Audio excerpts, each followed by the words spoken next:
Après un petit moment d'absence sur les réseaux, je reviens pour vous fournir encore des contenus. Cette absence a été due à un moment compliqué que j'ai eu dans ma vie, indépendamment de ma volonté.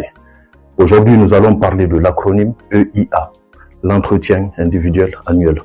Cet entretien est un levier stratégique pour la performance et l'épanouissement de votre structure, d'une part, et d'autre part, c'est également un levier qui permet de développer votre structure.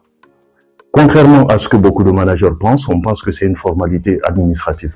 Mais au-delà de cela, il faut savoir que c'est un moment privilégié entre le manager et le collaborateur. Avant de rentrer dans le vif du sujet, je me présente, je m'appelle Baba Kourma, je suis consultant et expert en management. Je suis également le fondateur de la société KBS Conseil et Services. À présent, quelques petits conseils par rapport à la réalisation de l'entretien individuel annuel. Évidemment, je ne pourrais pas vous donner tous les conseils, je ne pourrais pas vous faire toutes les recommandations. Après, si vous avez besoin vraiment d'approfondir ce sujet avec moi ou avec un de nos consultants, n'hésitez pas de prendre contact avec la société KBS Conseil et Services. Il faut savoir que l'entretien individuel annuel, c'est un entretien qui est très important, voire l'un des entretiens les plus importants dans une société. Ça ne s'improvise pas, c'est un entretien qui se prépare. C'est-à-dire que dans la préparation, ce que moi je conseille à tous les managers, déjà, c'est de sortir les documents factuels par rapport à l'entretien de l'année précédente, premièrement. Et deuxièmement, il faut préparer les objectifs que vous comptez fixer aux collaborateurs, que vous comptez donner aux collaborateurs. Donc, il faut avoir quelque chose de factuel. Au-delà de tout cela, il faut savoir que c'est un moment privilégié d'échanger avec le collaborateur sur ses aspirations, également sur ce qu'il attend de l'entreprise.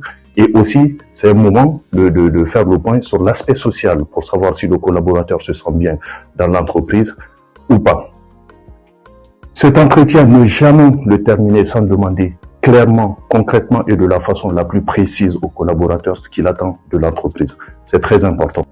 Pour finir, sachez que les entretiens individuels annuels ne sont pas des contraintes, mais plutôt une véritable opportunité pour valoriser chacun de vos collaborateurs. D'une part et d'autre part, elles permettent de mettre en place, de construire une organisation parfaite et humaine.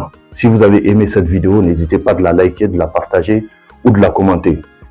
N'hésitez pas non plus de vous abonner sur ma page, ce qui vous permettra de ne pas rater mes vidéos. À très bientôt pour la prochaine vidéo. Merci.